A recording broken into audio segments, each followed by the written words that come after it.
So 10,000 times 5, 50,000 ang kanyang separation pay. No?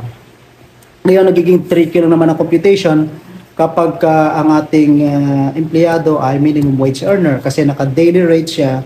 Then ang Article 298, nakapeg ang computation sa monthly. So basically, it's a conversion of the daily into monthly. Paano ba natin kino-convert yan?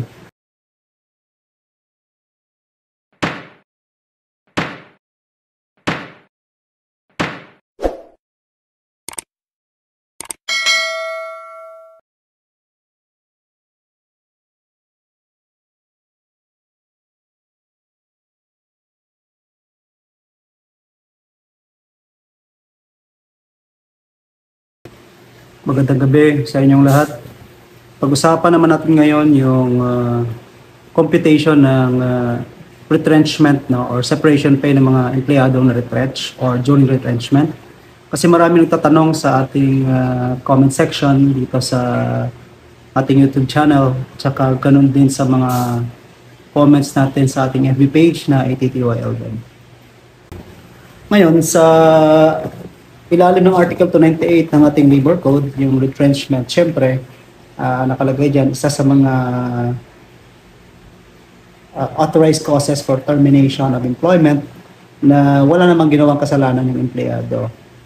No? Diba sa ating Article 298, meron tayong 4 na possible causes for termination. Una, yung termination due to installation of labor-saving device. Pangalawa, yung termination due to redundancy. Pangatlo, ito yung topic natin today, termination due to retrenchment.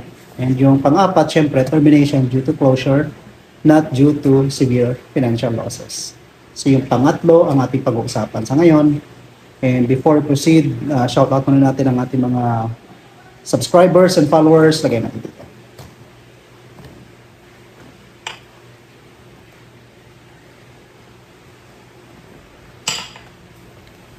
Okay, in discussing yung ating topic, syempre discuss natin yung Labor Code Provisions, Labor Advisory 6, Series of 2020, saka magko-compute tayo ng separation pay ng isang empleyadong naka 5 years in service, saka naka 10 years in service. Alam ko napakadali lang ng math nito, no? And maraming magagaling dyan, yung mga magagaling, kabisado nyo na to, so pwedeng huwag na kayong manood ng video na to, no? Para lang to sa mga hindi nakakaalam. And I feel na maraming hindi nakakaalam kasi sa dami ng questions na natatanggap natin dito. So yung mga expert, yung mga magagaling, huwag na kayong manood, skip the video. Okay, another thing is, doon sa mga minimum wage earner, and take note sa NCR ngayon, ang minimum wage natin is 645 na, no? Effective July 16, no? Under wage order number NCR 25, so plus 35 pesos daily minimum wage sa mga minimum wage earners natin. So ang tanong kasi dito, ang Article 298 kasi nakalagay dyan, prevalent salary of 1/2 month per year, diba? So per month, no, monthly ang basis, no? Although kalahati lang. Pero paano mag-convert niyan kapag ikaw ay daily rate nga, in this case nga, minimum wage earner, no, sa NCR halimbawa. Gagamitin natin yung NCR rate, that's 645. Okay? So yun ang gagawin natin. Now, scenario number 1, empleyado, meron siyang 20,000 monthly salary. So siya ay naka 5 years in service. And of course, ang computation na naman dyan, 1/2 month daw of salary niya, no? So at 1/2 month salary niya, ang ibig lang sabihin noon, i-divide muna natin yung kanyang monthly salary into 2. If ang salary niya ay 20,000, that's divided by 2, that's 10,000.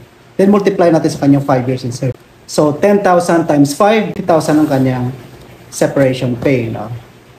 Ngayon, nagiging tricky lang naman ang computation kapag ang ating empleyado ay minimum wage earner kasi naka-daily rate siya. Then ang Article 298, nakapeg ang computation sa monthly. So basically, it's a conversion of the daily into monthly. Paano ba natin kino-convert yan? Madali lang, no?